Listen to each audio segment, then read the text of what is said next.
നിങ്ങളെങ്ങനെ തന്നെ വന്നെന്നെ പ്രലോഭിപ്പിച്ചാലും ആരാണ് അവർക്കേതാണ് നിങ്ങൾ എങ്ങനെ ചോദിച്ചാലും കൊന്നാലും ഞാൻ പറഞ്ഞുതരൂല.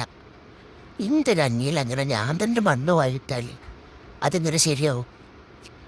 പിന്നെ എൻ്റെ ഇൻബോക്സിൽ വന്നിട്ട് ഒരു ഒന്ന് പറഞ്ഞു താടി, ഏതാണ് ആ റൈഡ്, ഏതാണ് ആ വർക്ക്, എന്തെങ്കിലും ഒന്ന് പറഞ്ഞു തരുമെന്ന് ചോദിച്ചാൽ ഞാൻ പറഞ്ഞു തരൂല. ചില ആൾക്കാരെങ്കിലും വിചാരിച്ച പോലെ ഒരൊറ്റ ഫോൺ കോളിൽ അവരെന്നോട് ടൈം മാറ്റണം, ഞാൻ അവരോട് ടൈം മാറ്റൂല. അങ്ങനെയല്ല, കുറേ സമയം അങ്ങോട്ടും ഇങ്ങോട്ടും സംസാരിച്ചിട്ടാണ് ഈയൊരു ഇതിലേക്ക് വരുന്നത്.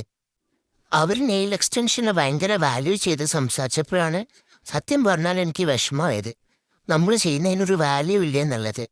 അതേപോലെ തന്നെയാണ് നമ്മളും കഷ്ടപ്പെട്ട് ബുദ്ധിമുട്ടി 6 മണിക്കൂർ ഒരേ ഇരിപ്പ് കുനിഞ്ഞിരുന്ന് നടുവേദനയും ഷോൾഡർ പെയിനും കുറേ ബുദ്ധിമുട്ടിയിട്ടാണ് ചെയ്യുന്നത്.